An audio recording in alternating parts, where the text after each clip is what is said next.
Oh no. Where'd the rest of my slides go? Okay, I've decided to pack it in. All right. Few things before we get to discussion of sort of the most ancient civilizations in South Asia. Really. Can I do this? Is this okay? Everybody note taking? A couple more references I just want to make. The first is that, as I talked about at the end of last time, there are going to be some reactions to Hinduism, especially towards this growing attention paid to caste and paid, you might say, to social order. I mentioned, I think, last time that you have some specific reactions, one of which, of course, is Buddhism, emerging in the 6th century BCE, arguing sort of at times for a very extreme renunciation, arguing against caste distinction. And Buddhism, the history of Buddhism will take off. That is, with the emergence ultimately from this of Zen Buddhism, Chinese Buddhism, Tibetan Buddhism. What's important to know is that it emerges out of Hinduism as a reaction to Hinduism and as a reaction to what's seen as sort of the over concentration on caste and pollution and purity within Hinduism. In the 20th century, in the mid-20th century, a lot of people who are members of what will be called the Dalit class, or the so-called untouchables in the New Republic of India, they will en masse convert to Buddhism as a way of, in essence, renouncing their status. That is, within India, at least itself, Buddhism is very much tied still to this idea of a reaction against the caste system. It's not quite the same as when you get into Tibetan Buddhism, Zen Buddhism, even Chinese Buddhism. But within India specifically, there is this notion that Buddhism offers a way out of some of the strictures of Hinduism. You have, at roughly the same time as you're getting Buddhism, you also have the rise of what will be a much smaller sect overall, but a sort of influential one, known as Jainism. Jainism is even more emphatic about renunciation. Jainism and then Jain teachings are very much going to be also influential for Gandhi. That is, the founder of Jainism, a man named Mahavira,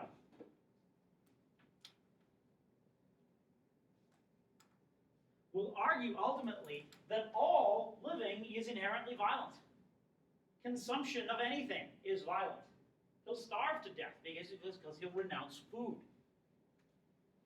Gandhi obviously isn't going to take it this far, but Jains have this notion that the only way to live is to live through the principle known as ahimsa. A-H-I-M-S-A, which translated roughly means nonviolence, and means really almost an absolutely austere approach to life. That is, you renounce not simply violent actions, but in many cases you are celibate. Your diet is, barely anything at all. In extreme cases, Jains would walk with these brooms in front of them to gently sweep away any creature that they might step on. Even to this day, in South Asia, you may see people, usually fairly elderly, because Jainism has not really, sort of managed to increase in numbers very much, but they'll even be wearing sort of masks over their face so they don't inhale anything flying by. They do build temples.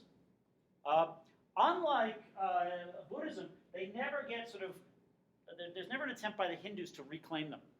That is, one of the things that will happen in Hinduism is that there will be an effort made to sort of bring Buddhists back in by saying ultimately that the Buddha is another incarnation of Vishnu. He's Krishna, he's Rama, he's Buddha. One of the 10 incarnations of Vishnu. You don't get that with Jainism.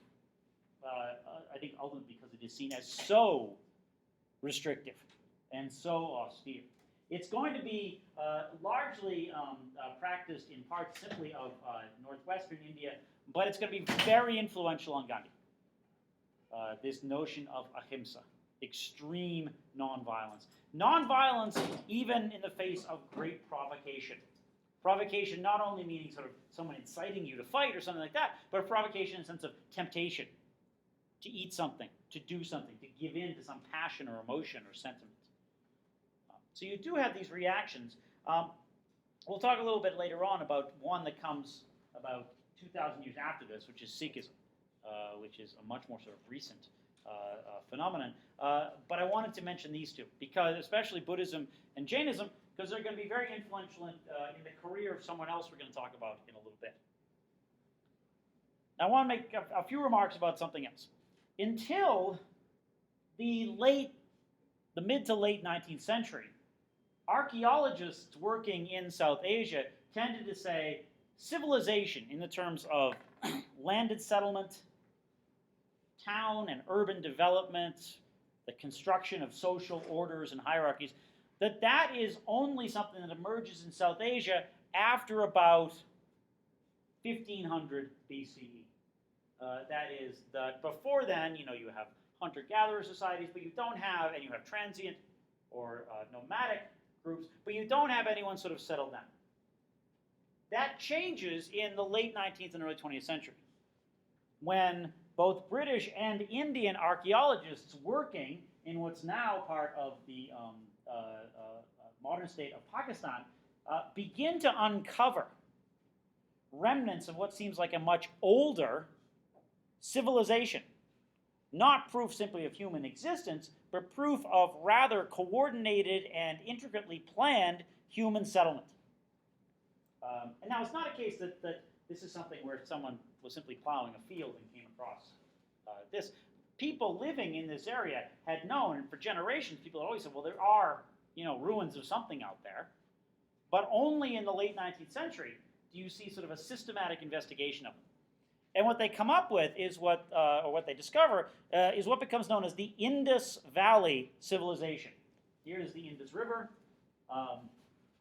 which we've talked about, running down again from the Himalayas, from the Hindu Kush, into, or ultimately into the western part of the Indian Ocean.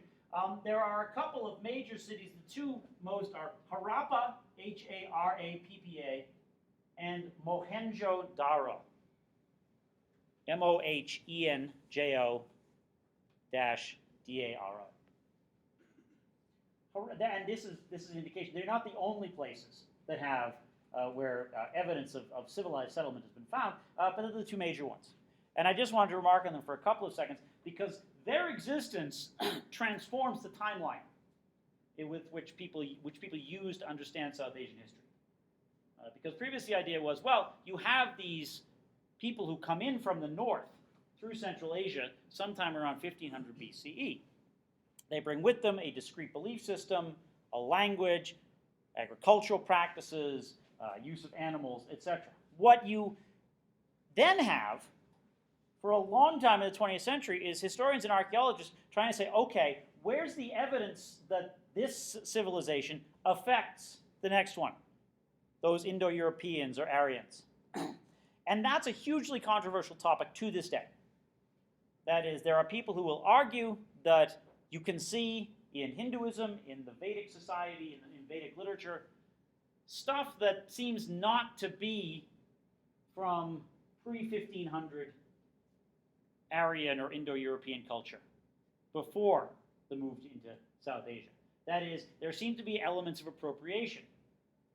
On the other hand, there is significant evidence that says that the people who lived in Mohenjo-Daro and Harappa didn't think of themselves or organize their lives in ways that would have been in any way familiar to Indo-Europeans or would have been open to appropriation by them. So you have this, this struggle that goes back and forth, with ultimately the conclusion being, from archaeologists mostly, people who study, as well as people who study sort of evidence of climate changes, environmental changes, is that something happened around 2000 or 1900 BCE and wiped out this civilization.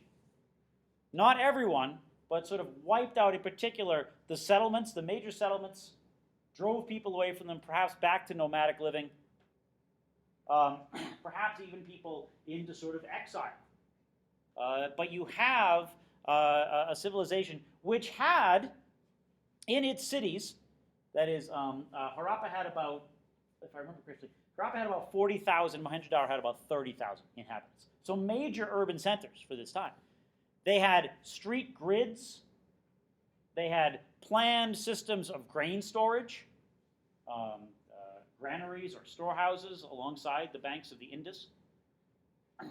They had really sophisticated systems of water management, not only of moving water from the Indus to fields, but also what we might think of almost as sort of a modern type of wastewater system. There's evidence of drains and pipes that led so that household waste, whether human waste, trash, anything like that, could be collected and moved through a system of drains. They found evidence that, some sort of waste transferred to sort of holding ponds and other sorts of waste basically went to landfills. I mean, there's elements here of really sophisticated thinking. And there's also evidence of, perhaps the most significant evidence used to try and understand the civilization, is they found all of these seals, only about sort of that big, which people have tried to figure out what are they for. Are they used to stamp official documents? Were they used as signatures? Were they used to record transactions? But seals that contain representations of various animals. There's a whole, I won't even bore you to death with, there's a whole archaeological dispute that goes on in the middle of the 20th century about whether one of these animals is a horse. I mean, it occupies years of people arguing back and forth. That looks like a horse. No, that's not a horse. That looks like, that's a horn. No, that's an ear. Things like that. What you have here is you have a rhinoceros. I think we can all agree that this is a rhinoceros. And this script.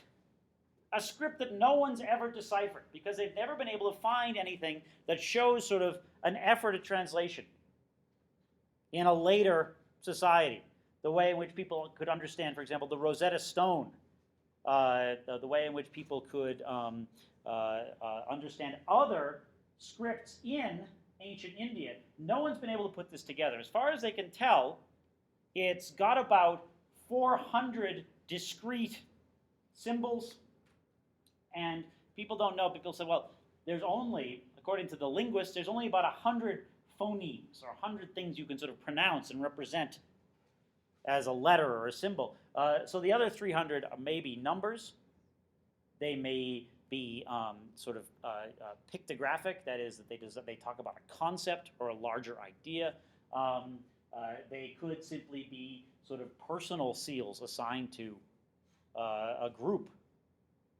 There's a whole argument made, well, that shows caste, because certain people use certain seals and certain symbols to differentiate themselves from others. No one's been able to find it. There is still some hope among archaeologists. They're going to be able to figure this out someday, because they say we've only been working on it for a century or so now. So, and in particular, because there is evidence that some people from this Indus Valley civilization did travel as far to the west as Iran in the period between sort of 2500 BCE and 2000 BCE. They're hoping that you can pick up, that someone will sometimes find, at some point find some sort of tablet or something where someone's trying to make a correspondence between these languages, from this Indus Valley script to something that's that people can actually recognize much more easily. No one knows exactly what happened. The best guess is there's some sort of catastrophic environmental event, whether it is a massive flood, whether it is a massive drought. People can't exactly tell. But something happens, and this civilization seems to disappear. And there's a gap. It's not the arrival of these other people, these Indo-Europeans or Aryans, whatever you want to call them. It's not their arrival. They don't come in and conquer and take over. In fact, their records seem to indicate that they don't have a lot of awareness of any sort of previous settled civilization in this region. But something happens, whether it's a massive crop failure, a flood, a drought, whether it is some sort of disease or plague that sweeps through, people don't quite know.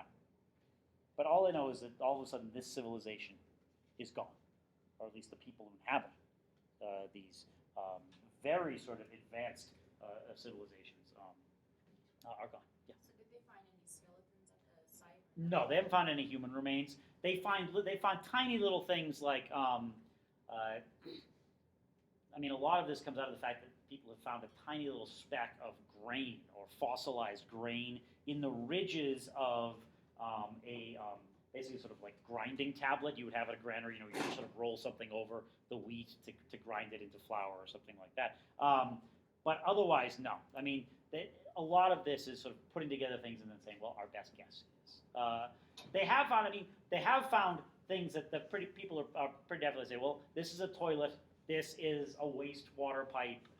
This is a house. They found staircases, evidence of internal staircases, in fact, inside dwellings.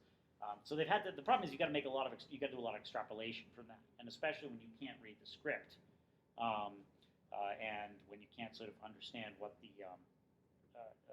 the symbols may denote, it's sort of hard to go from there.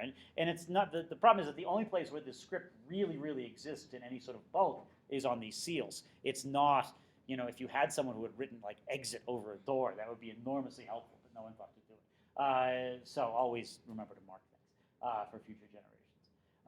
But this civilization disappears, and then 400 or 500 years later, you start to see the migration of these Indo-Europeans or Aryans into the Indo-Gangetic plain. And they sort of bypass the Indus and head more towards what's now northern India and the central Gangetic plain. And I want to talk a little bit about these sort of early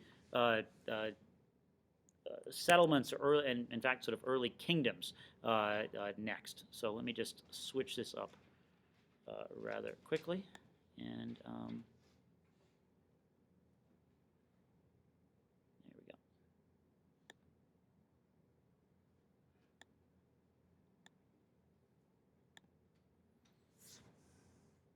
As perhaps is inevitable in any sort of settled civilization, as people settle down, as people begin to organize themselves, they seem to begin to establish systems of government. What happens in this part of in northern India, in particular, is the emergence by about 300 or so BCE of the first real kingdom. A kingdom bent not only on sort of ruling a small, discrete geographical area, but a kingdom bent on bringing other regions under its control as well. That is, you had a history in dating as far back as sort of the 700s BCE of people coming through the Hindu Kush trying to take this land. Again, because agriculturally, environmentally, it offers so much. The Persians made several attempts, the last one being around 500 BCE. A little bit under 200 years later, Alexander the Great gets as far as Afghanistan and maybe sort of a little bit into what's now modern Pakistan. Again, running into sort of the Hindu Kush and beginning to sort of push towards the Indus Valley, but not ultimately getting that far, mostly because he dies. It's left to his generals. He leaves. If you look even at a map today of parts of this, of parts of Pakistan, parts of Afghanistan, you can still see places that have references. That is, any place named Iskandar, that's Alexander. He didn't name any place, as far as I know, in Afghanistan. He did name other places. Bucephalus. Anyone know who Bucephalus was? That was his horse. But he sort of scattered. There's more Alexandrias, Iskandars, or Iskandarias in Central Asia, and there's a couple of Bucephaluses as well. You have a power vacuum. After that is, you have a series of sort of scattered states, but you don't have one unifying power. That starts to change in the early 300s BCE. And in particular, you start to get the rise of what comes to be known as the Mauryan Empire. This is the first kingdom which, based at least initially in what's now northern India, begins to expand outwards. And I have a better, actually I even have a colored slide, to talk to you about how far out Mauryan influence will expand in the early 300s. The founder of the dynasty is a king named Chandragupta.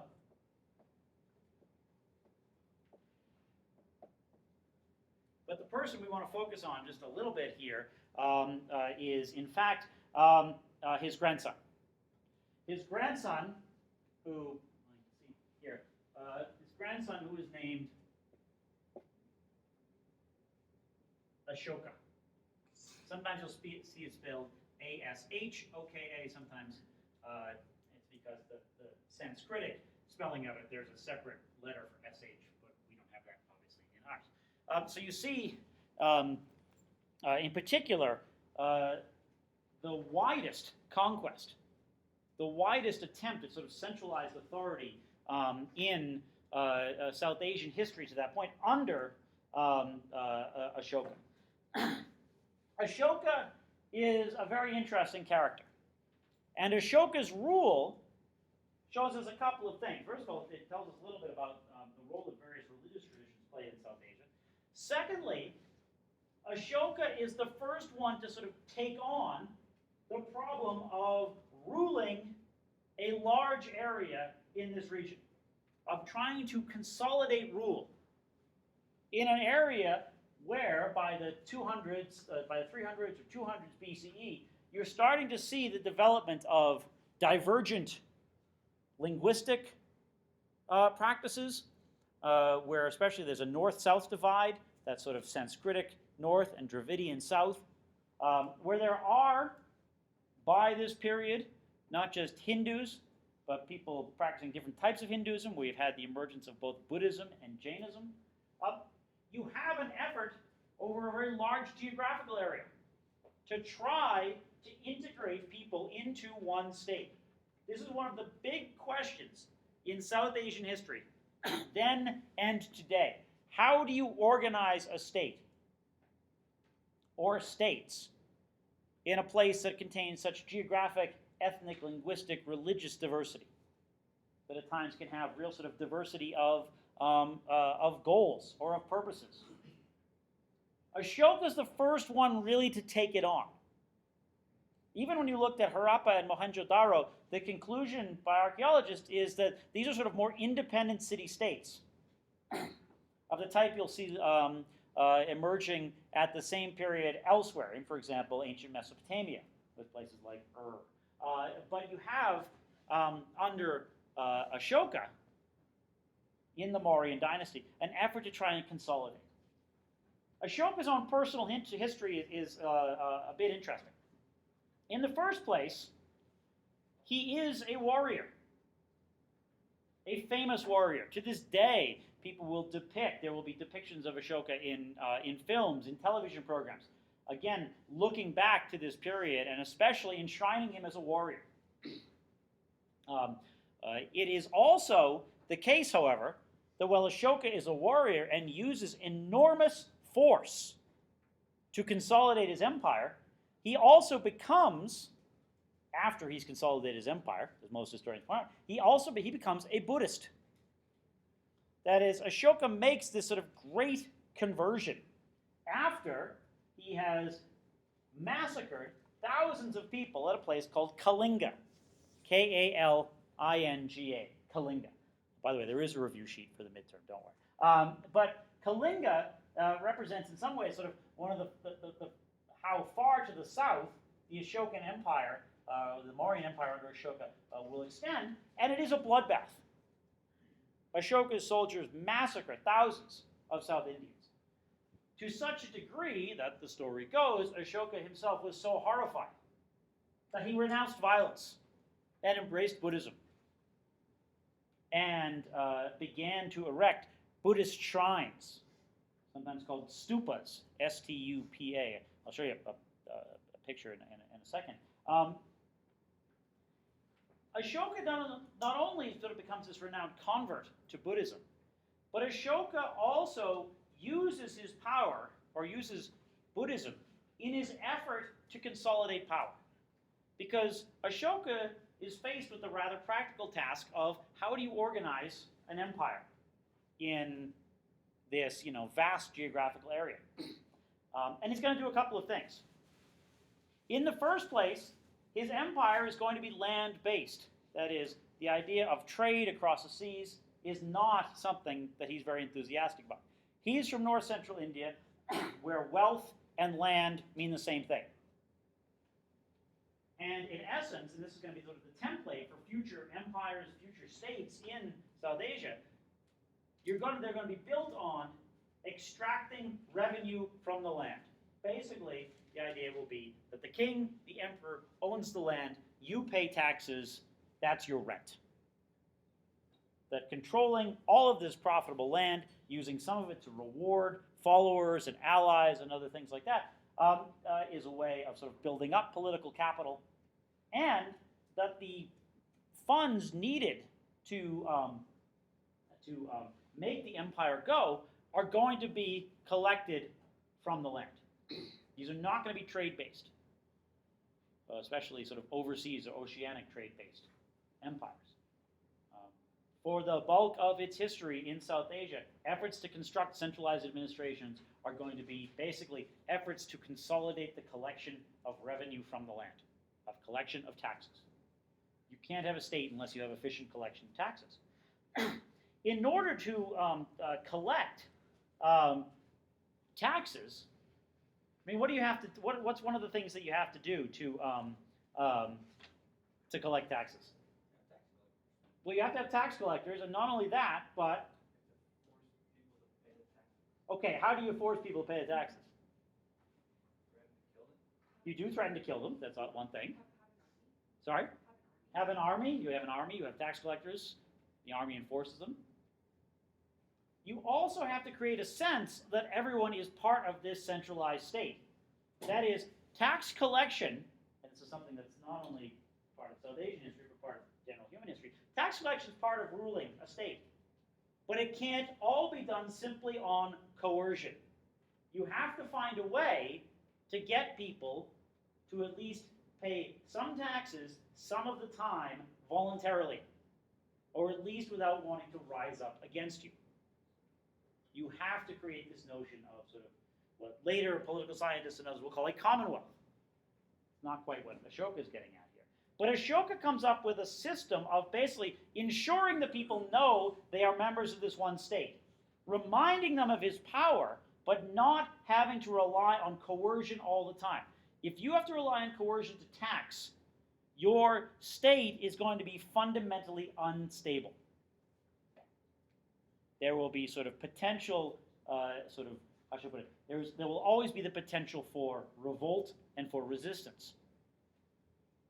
If you can create at least some acceptance of taxation as legitimate, your regime and those who will follow in your footsteps, they will have an easier time of it. And this is something that Ashoka, like later rulers in South Asia, understands. As I've mentioned, he does create a couple of sort of landmarks. In the first place, he creates these things known as stupas, S-T-U-P-A-S, stupas. This one is actually near Varanasi in northern India, near that city that's very much sort of sacred for Hindus. The stupas are built at places where the Buddha stopped or the Buddha did something important. That is, where the Buddha gave his first sermon, where the Buddha sat under a Bodhi tree, and meditated, where the Buddha traveled and stopped. That's the case here in Varanasi, which, for all its sort of importance in Hinduism, on its outskirts is a major site that's very important to Buddhists, where there is a large settlement of Tibetan Buddhists, Tibetan refugees now, in a place called Sarnath. Don't worry about that name, but it's a very important center for Buddhism, and that's where the Buddha stopped and preached. It is a place where they claim that a piece of the original tree under which the Buddha meditated has been sort of grafted and regrafted and still grows. But it's an indication of how this sort of religious pluralism goes on in India. Ashoka does not try to make everyone a Buddhist. Again, there's a limit to sort of how much coercion you can bring into rule. But he does create these stupas. It's not only the stupas, however. He also creates what's seen here, these pillars. Now, this is not the original pillar. This is a recreation at Sarnath. And here are some pieces from one of the original pillars. These pillars are topped with a lion, which is his symbol. A lion, or the capital on the pillar, that is on the top of the pillar, sometimes it has a lion, sometimes it has lion heads looking in all directions. Why would that be important? Yeah. Exactly. He sees all. It's a way of saying Big Brother is watching in some respects.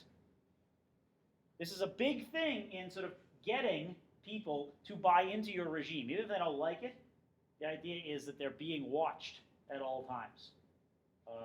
It's something that Soviet propagandists were unbelievably brilliant at, because they created lots of propaganda posters that put you in a house looking out through a window, but somebody was looking back at you. Usually a child, which made it even more frightening. What? You showed that last class, right? Yeah. All the statues and like allow a lot of the statues you can. Yeah. Exactly. Yeah, the way in which everyone's sort of, especially under Stalin, the use of sort of children as this sort of children of the corn thing, where they're all looking through windows, saying, "There's the famous one. It says, 'The fields won't wait,' and it's this happy little girl waving through a window at you." And so, the idea that again that you are never not alone. These capitals are inscribed with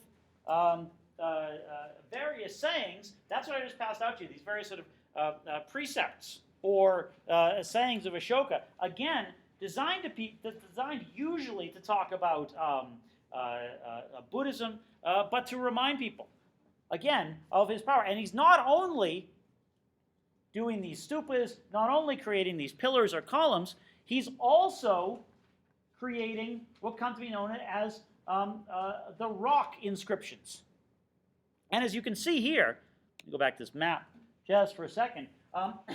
If you can see here, these triangles are sites of Ashokan rock and pillar edicts. So you have, a bunch of these all the way through his kingdom. Many of which can still be seen, or at least can be partially seen if they haven't been completely eroded today. And what they do is they, again, remind people of Ashoka, remind him of his greatness, remind him of his mercy. They're a great reminder not to anger Ashoka and get him to rethink his commitment to Buddhism. But the overall impression is of this ruler who is, in some senses, always there, always present. This is one of the original capitals. This is at the National Museum in New Delhi now.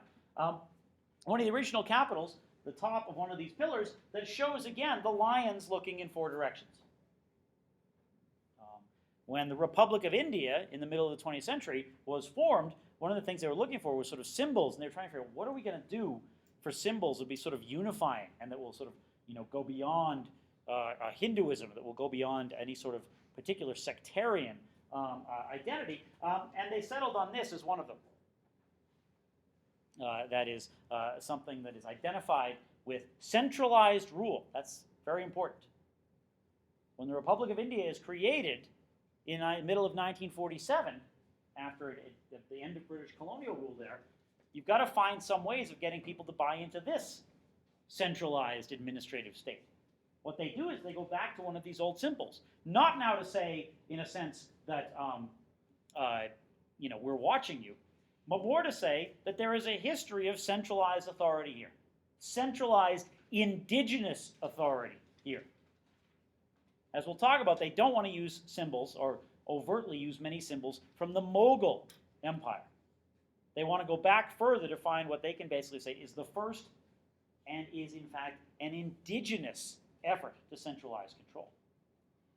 So again, you have these various symbols that are used. Ashoka, the last thing I'm going to say is that in these various edicts and scripts, Ashoka promotes an idea that he calls Dhamma. Not Dharma, but Dhamma. Which again is translated roughly as duty, but it is not done in any sort of way that says, you know, if you're in a caste, you do this. If you're a particular piece of society, you do this. It's more keeping with sort of a Buddhist idea. And it's an effort mostly by Ashoka to try and create some sort of unifying ethos or unifying sentiment among the people. It's not very successful. Once Ashoka himself is gone, and he's replaced by a series of much more ineffective rulers, the whole empire is going to crumble fairly quickly. But Ashoka tries to give a sort of a vocabulary by arguing for this Dhamma, in which he says basically you've got to have toleration, especially of people with different belief systems. Important for him because remember he's a Buddhist, so he's not someone practicing what might be called sort of the majority faith. You have a continued reiteration of the importance of nonviolence by Ashoka. Again, as most historians of this period point out, his conversion to nonviolence is very nicely timed. It doesn't come before his army is about to massacre thousands of people in South India. It comes right after. So he didn't have any sort of moral qualms before, but then afterwards, because there was no way he could have known what was going to happen, obviously.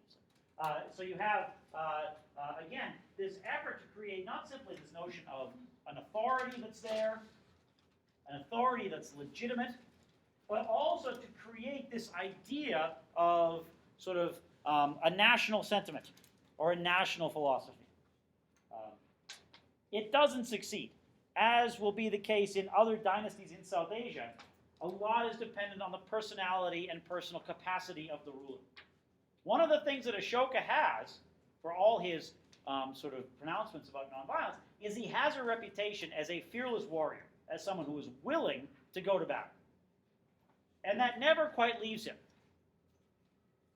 In some senses, gives more power to his Buddhism because he's saying, I'm renouncing something that I'm really good at, which is violence. But it also contains this sort of underlying threat that, you know what, I could go back to practicing this as well. So you have, again, an effort to create sort of a unity through symbols, through bureaucracy and administrative measures, and through creating some sort of almost a national dialogue or a national vocabulary of inclusion and belonging. It doesn't last. As I mentioned, personality, the force of a specific person is very important in these dynastic regimes. We're going to move next time to talk about the rise of new kingdoms in South Asia, and especially to talk about the Common Era and to talk about the movement of Islam and ultimately Islamic-ruled kingdoms, or Muslim-ruled kingdoms in South Asia. All right, we went through a lot today. I skipped a few things, I hope not too much. Please do read those edicts, the rock edicts and the pillar edicts from Ashoka for your own purposes to keep them in mind for the exam. All right, thank you all. I will see you all. Is today Thursday? I'll see you all on Tuesday.